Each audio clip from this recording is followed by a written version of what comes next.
یہاں سے فوجیں چلیں گی، سیاہ علم برآمد ہوں گے اور کوئی طاقت انہیں روک نہ سکے گی، ان کا منہ پھیر نہ سکے گی، یہاں تک کہ وہ ایلیا حضور کے زمانے میں یروشلم کا نام تھا، یہاں تک کہ ایلیا میں جا کر نصب ہو جائے۔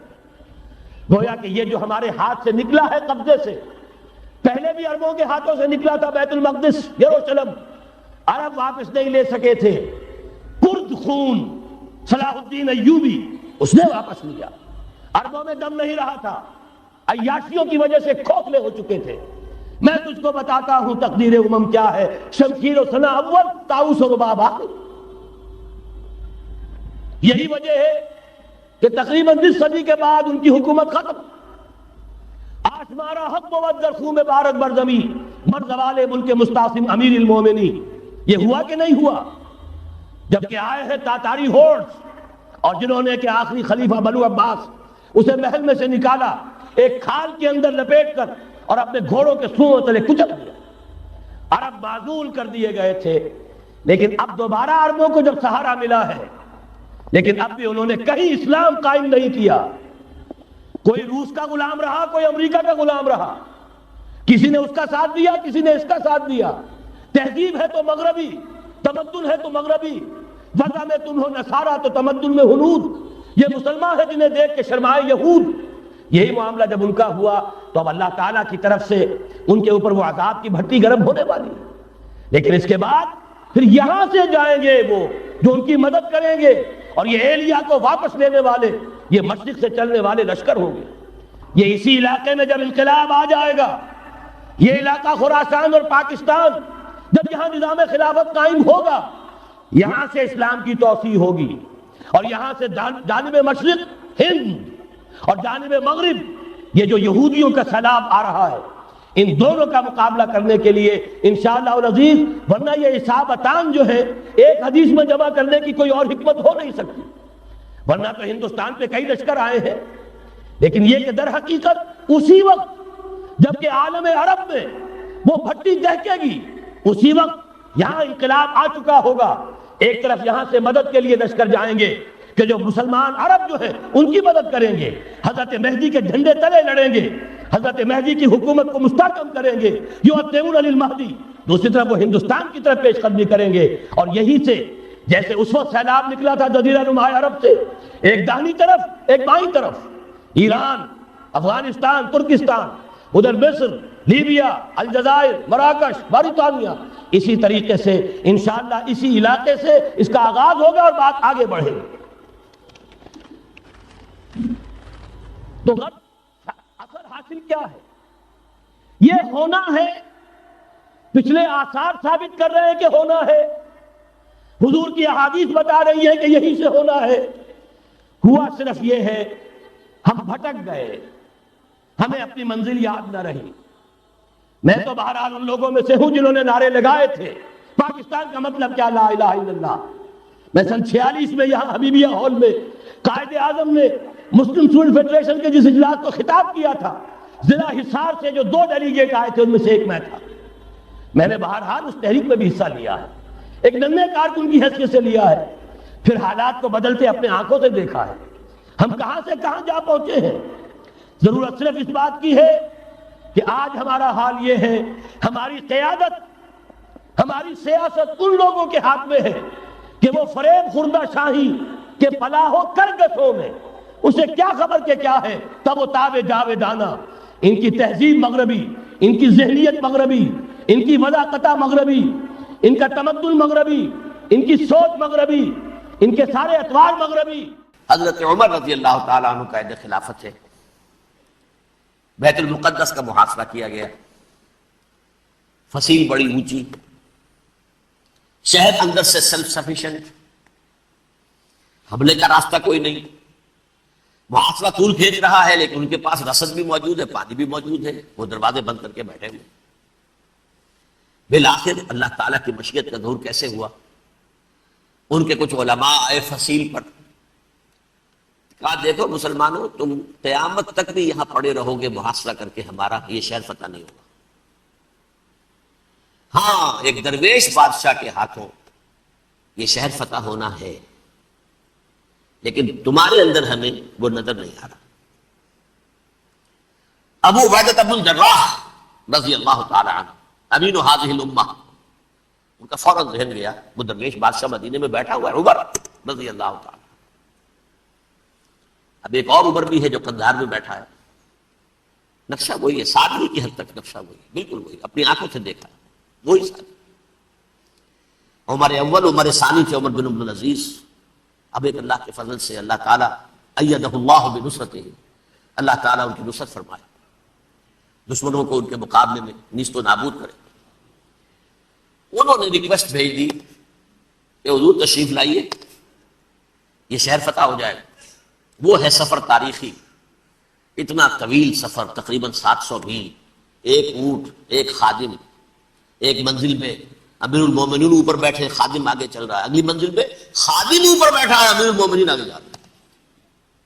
اور جب پہنچے ہیں تو وہ باری تھی خادم کی، انہوں نے ہاتھ جوڑ دیا، حضور خدا کے لیے تم کیا کہیں گے لوگ، وہ میرا برا حال کر دیں گے، تمہیں شرم نہیں آئی؟ امیر المومنین پیدل آگے چل رہے ہیں نکیل پکڑ کر، اور تم بیٹھے ہو اوپر براجمان ہو. حضرت عمر فرمایا دور نہیں، باری تمہاری، بیٹھ. اس حال میں پہنچے. اور پھر یہ کہ ابو عبیدہ بن الجراح آئے ہیں، استقبال کیا ہے تو دیکھا ہے، اس حال میں چلے آ رہے ہیں. عمر نکیل پکڑے ہوئے چلے آ رہے ہیں، اور کہتے ہیں کہ کہیں کیچڑ ویچڑ تھا، جوتے خراب ہو گئے تھے، وہ بھی اتار کے ہاتھ میں پکڑے ہوئے، کپڑے تو تھے ہی پھٹے ہوئے.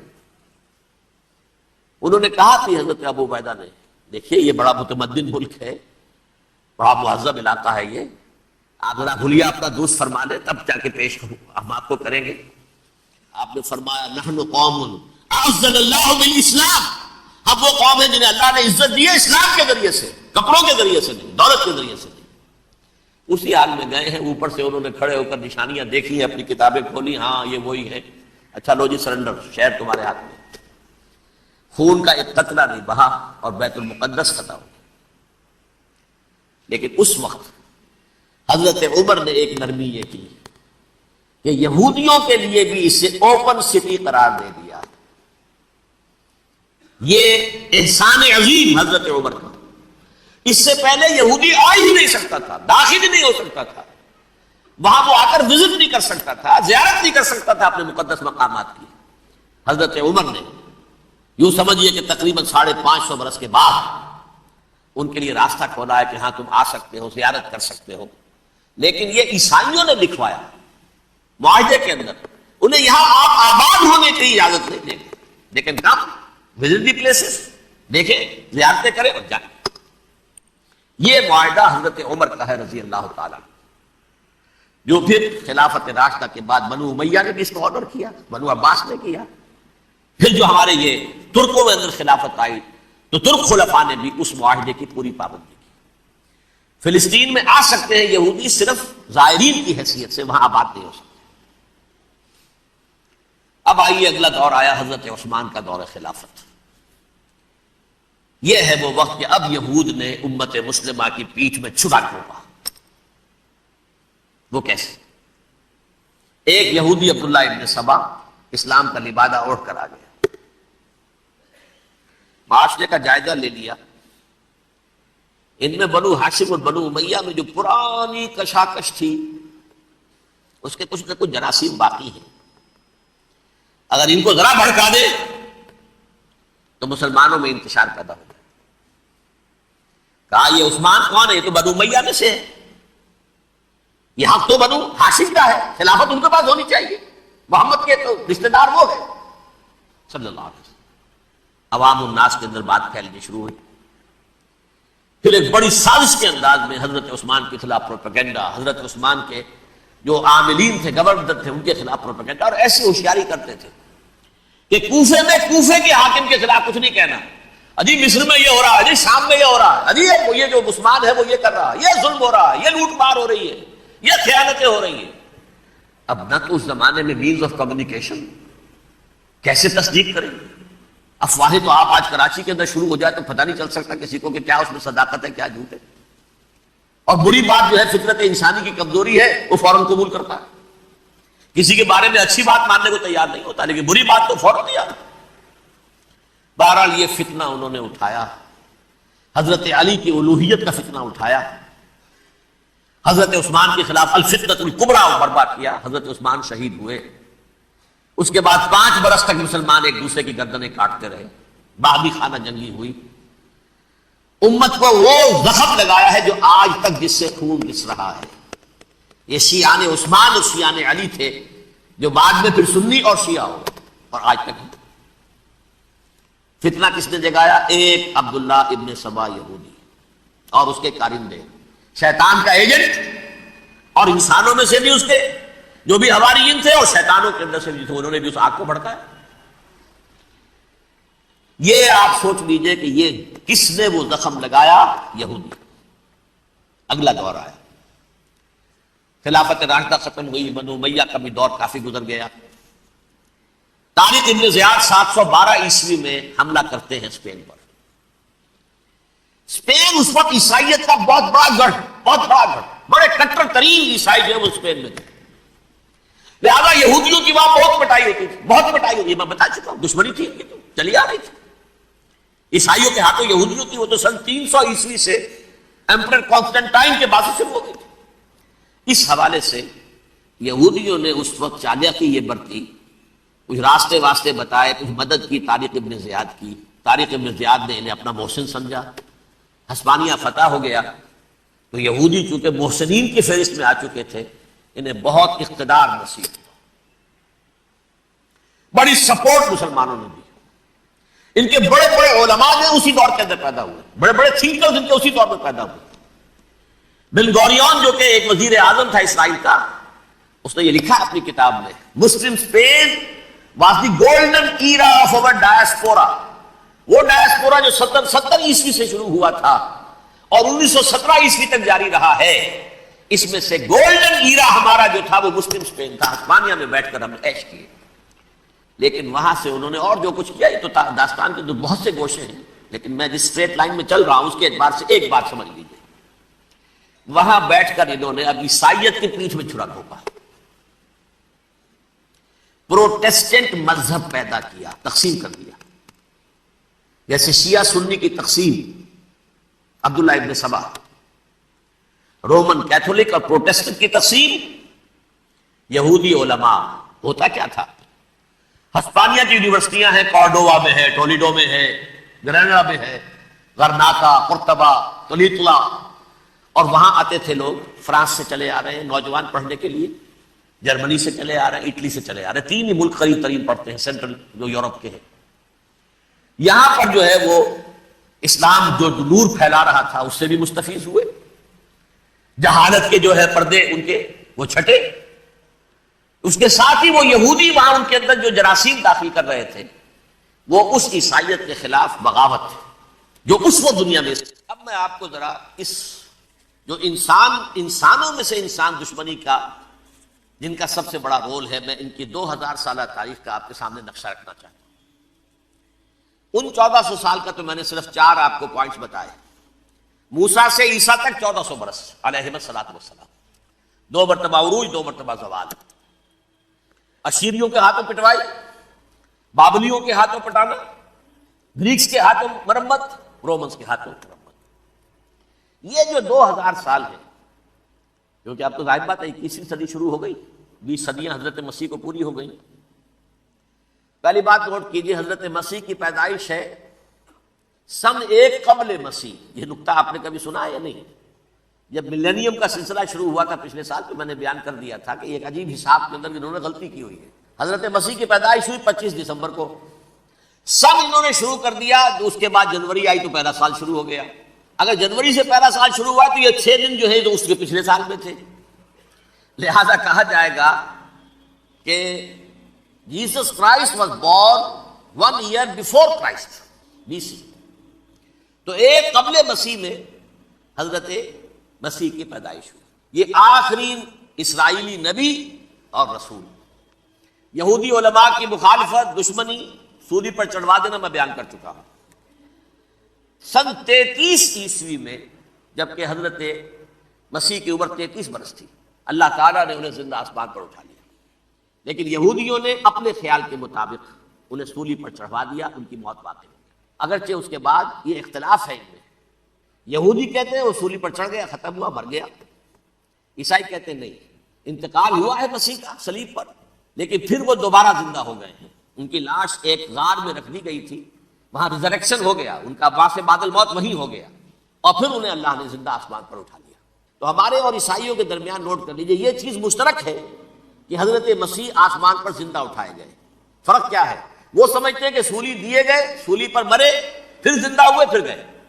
ہم سمجھتے ہیں کہ نہیں، وما صلبوہ وما قتلوہ، انہوں نے نہ صلیب دے سکے انہیں اور نہ انہیں قتل کر سکے، بل رفع اللہ الیہ، اللہ نے اٹھا لیا.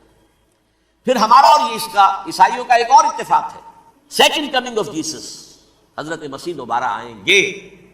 یہ عیسائیوں کا بھی عقیدہ ہے اور ہمارا بھی.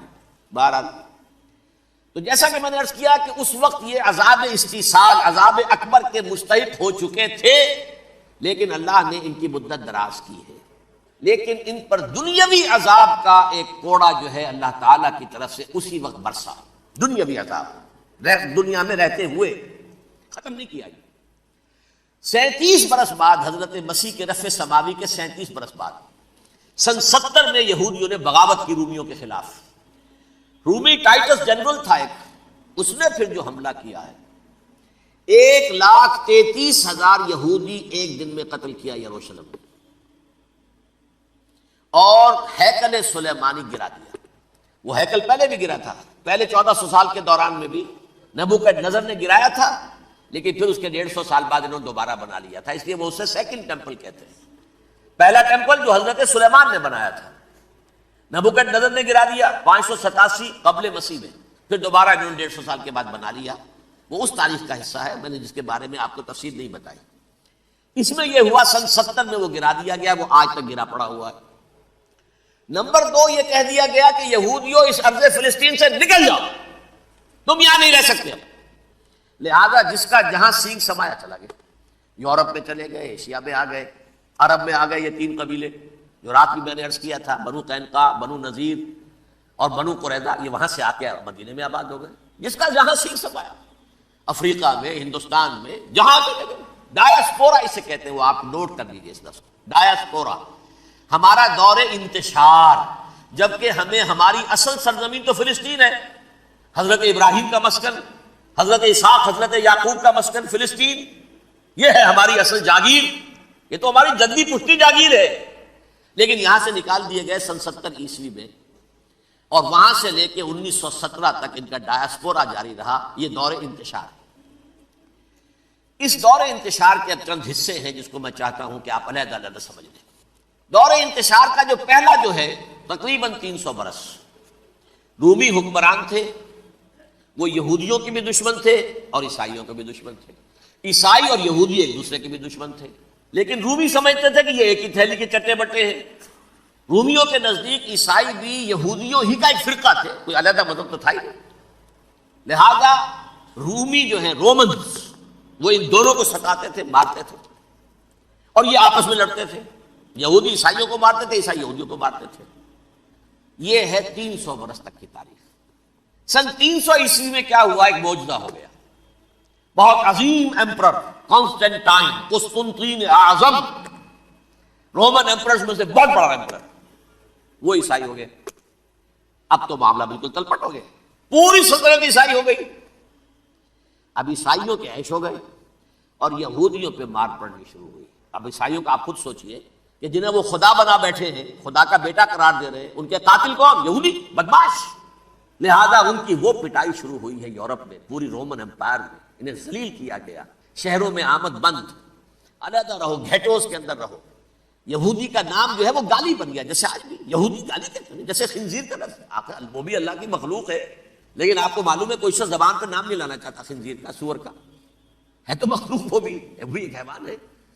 ایسے ہی ہے یہودی گالی، جیوٹ گالی. لہذا ایک طرف تو ان دونوں کے درمیان دشمنی، جس کو قرآن کہتا ہے وَأَغْرَيْنَا بَيْنَهُمُ الْعَدَاوَةَ وَالْبَغْضَاءَ، ہم نے ان کے مابین دشمنی جو ہے پیدا کر دی. اور جب یہ پوری سلطنت عیسائی ہو گئی تو قافیہ تنگ ہو گیا یہودیوں کا. اب آئیے 571 عیسوی، یعنی جبکہ ڈایاسپورا تو کتنا عرصہ ہو چکا تھا؟ 500 برس. سن 70 سے شروع ہوا نا ڈایاسپورا، جب ٹائٹس نے گرایا ہے ہیکل کو، اور نکال باہر کیا انہیں فلسطین سے، بھاگ جاؤ یہاں ایک یہودی بھی نہیں رہے گا، فلسطین سے نکال دیے۔ اس کے پورے 500 برس بعد سن 571 عیسوی میں حضور کی پیدائش ہوئی، ولادت باسعادت محمد رسول اللہ صلی اللہ علیہ وسلم۔ 610 میں آپ پر وحی کا آغاز ہوا، لیکن حضور کے ساتھ ان کا معاملہ کیا رہا؟ اول تو جبکہ حضور ابھی مکے ہی میں تھے، یہودیوں نے ریشہ دوانیاں شروع کر دی حضور کے خلاف۔ قریش مکہ کو سکھاتے تھے، پڑھاتے تھے، ان سے یہ پوچھو، ان سے یہ پوچھو، یہ ریسترا تنگ کرو، ان سے یہ امتحان لو، یہ آپ کے علم میں ہے۔ سورہ بنی اسرائیل میں، سورہ کہف میں وہ سوالات، جو امتحانی سوالات آئے تھے، ذوالقرنین کون تھا، اصحاب کہف کون تھے، تم رسول بنے پھرتے ہو تو بتاؤ، اور یہ روح کی حقیقت کیا بتاؤ۔ یہ ساری ریشہ دوانیاں کر رہے تھے بیٹھے ہوئے، ابھی وہیں پر حضور ابھی پہنچے بھی نہیں۔ ہجرت فرما کر حضور تشریف لے آئے تو حضور نے جسے ماسٹر سٹروک کہا جائے گا، یعنی اسٹیٹس مین شپ کا ماسٹر سٹروک، آپ نے مدینے میں آتے یہودیوں کے ساتھ پیکٹ کر دیا، جوائنٹ ڈیفنس پیکٹ آف مدینہ، کہ اگر مکے والے ہم پر حملہ کریں گے تو ہم مل جل کر ایک قوم کی حیثیت سے مقابلہ کریں گے۔ یہ میثاق مدینہ کہلاتا ہے، جس کے بہت غلط معنی پہنائے جا رہے ہیں آج کل۔ بہرحال میں موضوع میرا چونکہ یہ نہیں، میں ادھر نہیں جاؤں گا، لیکن ہوا کیا، ہر مرتبہ یہ خیانت کے مرتکب ہوئے، ان نے جو عہد کیے تھے ان سے پھرے، اندر ہی اندر سازش، ریشہ دوانی، حضور کی بدترین دشمنی۔ سورہ نساء کی آیت نمبر 12 میں، 14 میں، 13 میں فرمایا ہے لا تزال تطلع علی خائنۃ منہم، اے نبی ہمیشہ آپ کے علم میں ان کی طرف سے خیانتیں، بددیانتیاں آتی رہیں گی، اور بار بار وہ مسلسل جنگ کی آگ بھڑکاتے تھے، قریش کو دعوت دیتے، آؤ آؤ آؤ ہم اندر سے بغاوت کر دیں گے، تم آؤ تو صحیح، ختم کریں محمد کو اور اہل ایمان کو صلی اللہ علیہ وسلم رضی اللہ تعالی عنہم اجمعین۔ لیکن پھر جب وہ آتے تھے تو یہ دبک جاتے تھے، ان میں ہمت نہیں تھی، میدان کے مرد نہیں رہے تھے۔ یہ سورہ حشر میں ان کا نقشہ کھینچا گیا ہے، کھلے میدان میں مقابلے کی اس کے اندر صلاحیت ہی نہیں ہے۔ یہ تو فصیلوں کے پیچھے سے، جیسے عورتیں کہیں دیہات میں لڑائی ہوتی ہے تو مرد جو ہے گلیوں میں لڑتے ہیں، عورتیں اوپر سے پتھر پھینکتی ہیں، بس وہ کام یہ کر سکتے تھے، من ورائے جدر، فصیلوں کے پیچھے سے، جنگ میں میدان میں نہیں آ سکتے۔ بہرحال قرآن مجید میں ہے یہ سورہ مائدہ کی آیت نمبر 64، کلما اوقدوا نارا للحرب اطفاها اللہ، اکثر و بیشتر مواقع پر تو یہ جب آگ بھڑکاتے تھے جنگ کی، اللہ اسے بجھا دیتا تھا۔ لیکن بہرحال اس کے باوجود جنگیں ہوئی، غزوہ بدر، غزوہ احد ہوئی کہ نہیں، یہ ساری اس اصل شرارت میں نہیں، اور اس کے نتیجے میں حضور نے پھر ایک ایک کر کے 3 قبیلوں کو سزا دی۔ غزوہ بدر کے فوراً بعد بنو قینقاع نکالے گئے مدینے سے، غزوہ احد کے فوراً بعد بنو نذیر نکالے گئے، اور غزوہ احزاب کے بعد بنو قریظہ نکال دیے گئے۔ یہ تو میں نے آپ کے سامنے رکھ دیا صرف حضور کے زمانے میں ان کا کیا رویہ رہا، دشمن۔ رات بھی ہم نے وہ آیت پڑھی تھی، لَتَجِدَنَّ أَشَدَّ النَّاسِ عَدَاوَةً لِلَّذِينَ آمَنُوا الْيَهُودُ وَالَّذِينَ أَشْرَكُوا، اہل ایمان کی دشمنی میں شدید ترین تم پاؤ گے یہودیوں کو اور مشرکین۔ مشرکین بھی بعد میں، پہلے یہودی۔ حضور کے بعد کیا ہوا اب یہ نوٹ کیجئے، یہ ان کی تاریخ کا دوسرا دور ہے۔ حضرت عمر رضی اللہ تعالیٰ عنہ قائد خلافت ہے، بیت المقدس کا محاصرہ کیا گیا، فصیل بڑی اونچی، شہر اندر سے سیلف سفیشینٹ، حملے کا راستہ کوئی نہیں، محاصرہ طول کھینچ رہا ہے، لیکن ان کے پاس رسد بھی موجود ہے، پانی بھی موجود ہے، وہ دروازے بند کر کے بیٹھے ہوئے۔ بالآخر اللہ تعالیٰ کی مشیت کا ظہور کیسے ہوا، ان کے کچھ علماء آئے فصیل پر، کہا دیکھو مسلمانوں تم قیامت تک بھی یہاں پڑے رہو گے محاصرہ کر کے، ہمارا یہ شہر فتح نہیں ہوگا۔ ہاں ایک درویش بادشاہ کے ہاتھوں یہ شہر فتح ہونا ہے، لیکن تمہارے اندر ہمیں وہ نظر نہیں آ رہا۔ ابو عبیدہ بن الجراح رضی اللہ تعالی عنہ، امین هذه الامہ، ان کا فوراً ذہن گیا وہ درویش بادشاہ مدینے میں بیٹھا ہوا ہے عمر رضی اللہ تعالی۔ اب ایک اور عمر بھی ہے جو قندھار میں بیٹھا ہے، نقشہ وہی ہے، سادگی کی حد تک نقشہ وہی ہے، بالکل وہی، اپنی آنکھوں سے دیکھا وہی سادگی۔ عمر اول، عمر ثانی تھے عمر بن عبد العزیز۔ اب ایک اللہ کے فضل سے اللہ تعالیٰ ایدہ اللہ بنصرتہ، اللہ تعالیٰ ان کی نصرت فرمائے، دشمنوں کو ان کے مقابلے میں نیست و نابود کرے۔ انہوں نے ریکویسٹ بھیج دی کہ حضور تشریف لائیے، یہ شہر فتح ہو جائے گا۔ وہ ہے سفر تاریخی، اتنا طویل سفر، تقریباً 700 میل، ایک اونٹ، ایک خادم، ایک منزل میں امیر المومنین اوپر بیٹھے، خادم آگے چل رہا ہے، اگلی منزل پہ خادم اوپر بیٹھا ہے، امیر المومنین آگے جا رہے ہیں۔ اور جب پہنچے ہیں تو وہ باری تھی خادم کی، انہوں نے ہاتھ جوڑ لیا، حضور خدا کے لیے تم کیا کہیں گے لوگ، وہ میرا برا حال کر دیں گے، تمہیں شرم نہیں آئی؟ امیر المومنین پیدل آگے چل رہے ہیں نکیل پکڑ کر، اور تم بیٹھے ہو اوپر براجمان ہو۔ حضرت عمر فرمایا الدور دور، نہیں باری تمہاری، بیٹھ۔ اس حال میں پہنچے، اور پھر یہ کہ ابو عبیدہ بن الجراح آئے ہیں، استقبال کیا ہے تو دیکھا ہے، اس حال میں چلے آ رہے ہیں، عمر نکیل پکڑے ہوئے چلے آ رہے ہیں، اور کہتے ہیں کہ کہیں کیچڑ ویچڑ تھا، جوتے خراب ہو گئے تھے، وہ بھی اتار کے ہاتھ میں پکڑے ہوئے، کپڑے تو تھے ہی پھٹے ہوئے۔ انہوں نے کہا بھی حضرت ابو عبیدہ نے، دیکھیے یہ بڑا متمدن ملک ہے، بڑا مہذب علاقہ ہے یہ، آپ ذرا حلیہ اپنا دوست فرما لیں تب جا کے پیش ہم آپ کو کریں گے۔ آپ نے فرمایا نحن قوم اعزنا اللہ بالاسلام، ہم وہ قوم ہیں جنہیں اللہ نے عزت دی ہے اسلام کے ذریعے سے، کپڑوں کے ذریعے سے نہیں، دولت کے ذریعے سے نہیں۔ اسی حال میں گئے ہیں، اوپر سے انہوں نے کھڑے ہو کر نشانیاں دیکھی ہیں، اپنی کتابیں کھولی، ہاں یہ وہی ہیں، اچھا لو جی سرنڈر، شہر تمہارے ہاتھ میں۔ خون کا ایک قطرہ نہیں بہا اور بیت المقدس فتح ہو۔ لیکن اس وقت حضرت عمر نے ایک نرمی یہ کی کہ یہودیوں کے لیے بھی اسے اوپن سٹی قرار دے دیا۔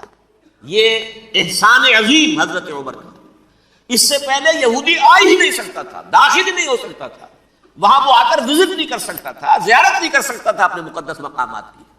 حضرت عمر نے یوں سمجھیے کہ تقریباً 550 برس کے بعد ان کے لیے راستہ کھولا ہے کہ ہاں تم آ سکتے ہو، زیارت کر سکتے ہو۔ لیکن یہ عیسائیوں نے لکھوایا معاہدے کے اندر، انہیں یہاں آپ آباد ہونے کی اجازت نہیں دیں، لیکن کم وزٹ دی پلیسز، دیکھیں زیارتیں کریں اور جائیں۔ یہ معاہدہ حضرت عمر کا ہے رضی اللہ تعالیٰ، جو پھر خلافت راشدہ کے بعد بنو امیہ نے بھی اس کو آرڈر کیا، بنو عباس نے کیا، پھر جو ہمارے یہ ترکوں میں اندر خلافت آئی تو ترک خلفاء نے بھی اس معاہدے کی پوری پابندی کی۔ فلسطین میں آ سکتے ہیں یہودی صرف زائرین کی حیثیت سے، وہاں آباد نہیں ہو سکتے۔ اب آئیے اگلا دور آیا حضرت عثمان کا دور خلافت۔ یہ ہے وہ وقت کہ اب یہود نے امت مسلمہ کی پیٹھ میں چھرا کھولا۔ وہ کیسے؟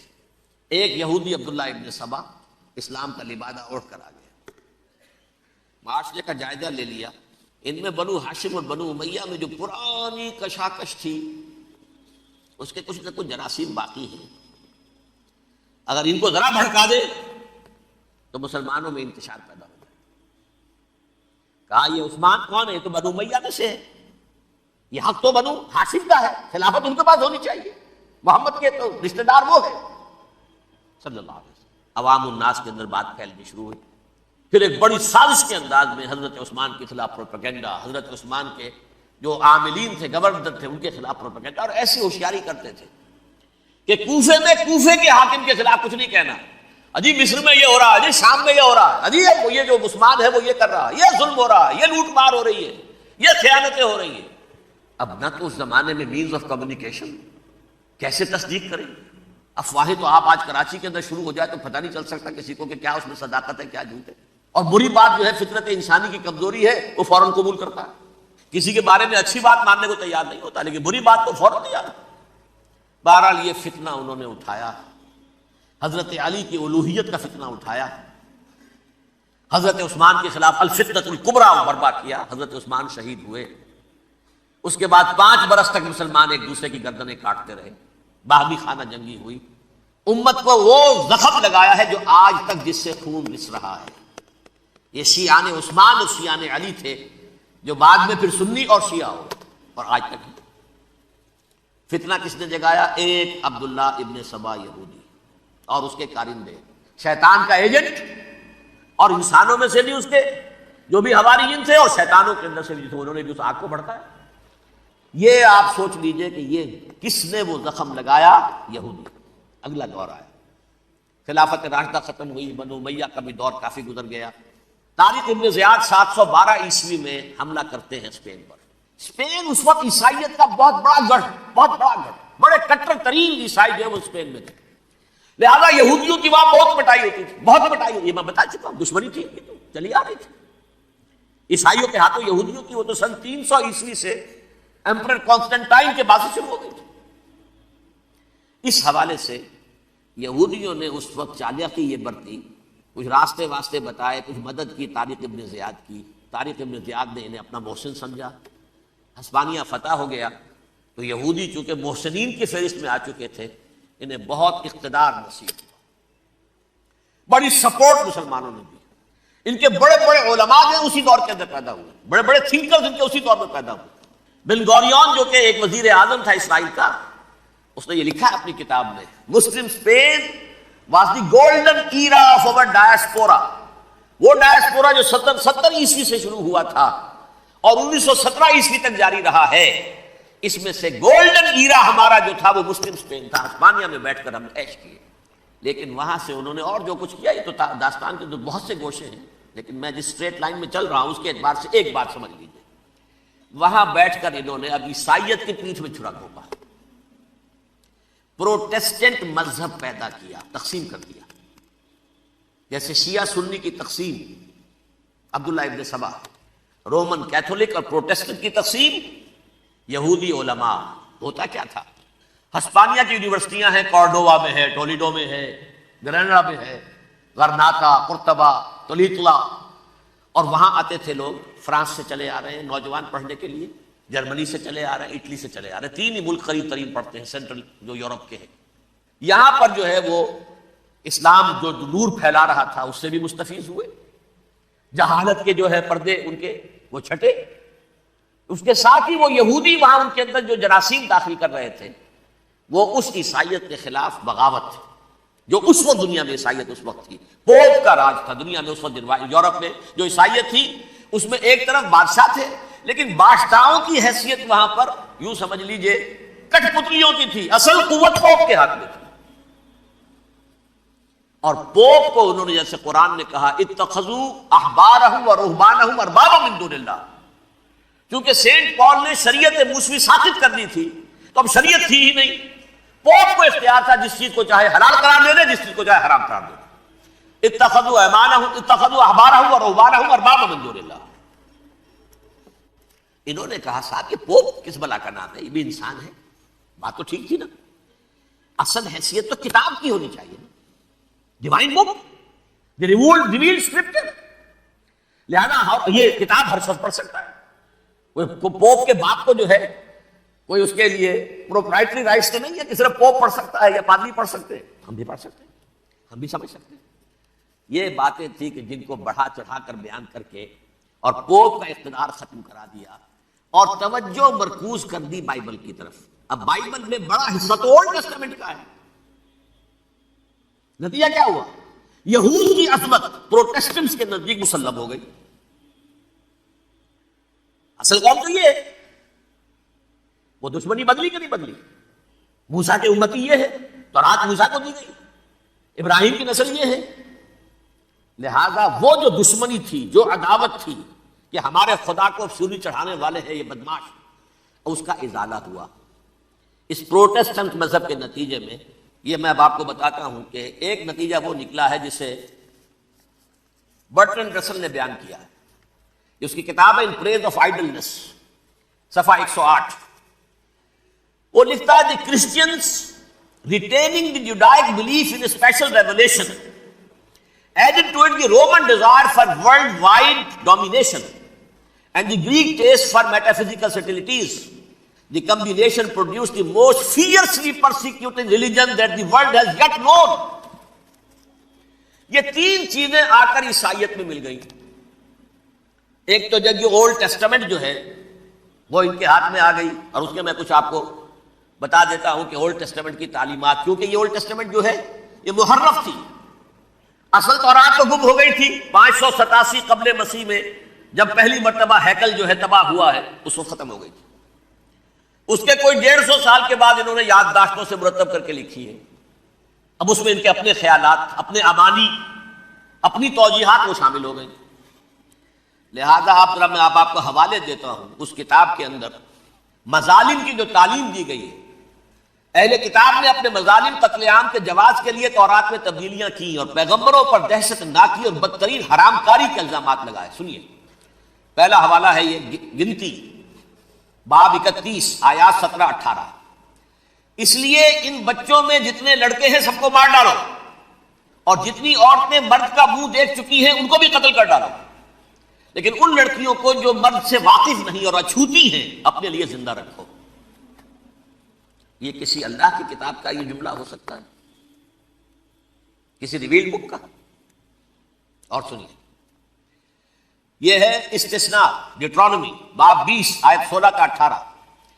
پر ان قوموں کے شہروں میں جن کو خداوند تیرا خدا میراث کے طور پر تجھ کو دیتا ہے، کسی ذی نفس کو جیتا نہ بچا رکھنا، جیسا خداوند تیرے خدا نے تجھ کو حکم دیا بالکل نیست کر دینا، مرد عورتیں بچے بوڑھے سب ختم۔ یہ کتاب مقدس ہے۔ اور سنیے سموئیل باب 27 آیت نمبر 9، اور داؤد نے اس سرزمین کو تباہ کر ڈالا اور عورت مرد کسی کو جیتا نہ چھوڑا۔ نمبر 4، ان سب آباد شہروں کو ماں عورتوں اور بچوں کے بالکل نابود کر ڈالا۔ کتاب استثناء باب 3 آیت 6۔ یہ ہے جو کہہ رہا ہے برٹرنڈ رسل، کرسچینٹی میں آ کر یہ تین چیزیں شامل ہو گئی، ایک تو یہ باربیرین یہ تعلیم جو ہے، اور یہ مذہب کے نام پہ تعلیم، یہ کتاب مقدس کی تعلیم۔ نمبر 2، رومنز کے اندر جو ایک تمنا تھی ورلڈ ڈومینیشن کی، وہ عیسائیت کے اندر آ گئی، اس لیے کہ پوری رومن امپائر جو ہے عیسائی ہو گئی، تو اسے وراثت کے اندر ورلڈ ڈومینیشن کی جو ایک تمنا تھی وہ مل گئی۔ اور پھر یہ کہ انہوں نے جو توہمات تھے یونانیوں کے، ان کو بھی اپنے ہاں مختلف شکلوں کے اندر جمع کر لیا۔ ان تین چیزوں کا the combination produced the most fiercely persecuting religion that the world has yet known. اس کے نتیجے میں دنیا میں تاریخ انسانیت کے اندر جو بدترین خوخار ترین مذہب ہو سکتا ہے، وہ شکل عیسائیت نے اختیار کی۔ اور اس کا مظہر عتم کیا تھا، نوٹ کیجئے، صلیبی جنگیں۔ ایک بات ٹائم ٹیبل کے اعتبار سے نوٹ کر لیجئے گا، فرسٹ ملینیم ختم ہوا، سیکنڈ شروع ہوا۔ ان کے 1000 سال ختم ہوئے تو 11ویں صدی میں سیکنڈ ملینیم شروع ہوا، تو پہلی صلیبی جنگیں ہوئی، لاکھوں مسلمان قتل کیے۔ صرف یروشلم کے اندر اتنا خون بہایا ہے کہ خود ان کے ہسٹورینز لکھتے ہیں کہ جب ان صلیبیوں نے جب گھوڑوں کے ساتھ وہ چل رہے تھے گلیوں میں، تو ان کے گھوڑوں کے گھٹنوں تک خون کی ندی بہ رہی تھی، جہاں سے گزرے ختم کرتے چلے گئے، آبادیاں کی آبادیاں ختم ہوئی۔ اگرچہ اس کروسیڈ میں گیہوں کے ساتھ گھن بھی پسا، یہودی بھی بہت مارے گئے۔ یہ فرانس سے، جرمنی سے جب یہ کروسیڈرز آ رہے تھے، 3000 میل کا سفر طے کر کے آئے تھے، سوچئے تو صحیح۔ اربن ثانی پوپ جو تھا، آگ لگا دی تھی اس نے پورے یورپ کے اندر، شرم سے ڈوب مرو، تمہارے مقدس علاقے مسلمانوں کے ہاتھ میں، انفیڈلز، یہ کافر، یہ مرتد، یہ ملحد۔ مسیح جہاں پیدا ہوا، مسیح کو جہاں سولی دی گئی، وہ کہاں ہے؟ ان کے ہاتھ میں۔ وہ آگ لگائی ہے، 3000 میل کا فاصلہ طے کر کے یہ قومیں آئی ہیں وہاں، اور جو تباہی مچائی ہے انہوں نے۔ تاریخ انسانی میں ایسی بربریت کی کوئی مثال، اور یہ ان کے اپنے ہسٹورینز لکھتے ہیں شرم کے بارے، ایسے محسوس ہوتا ہے جیسے ان کی گردنیں جھکی جا رہی ہوں۔ چڑھ دے سورج ڈھل دے ویکھے، بجھے دیوے بڑھ دے ویکھے، چڑھ دے سورج ڈھل دے ویکھے۔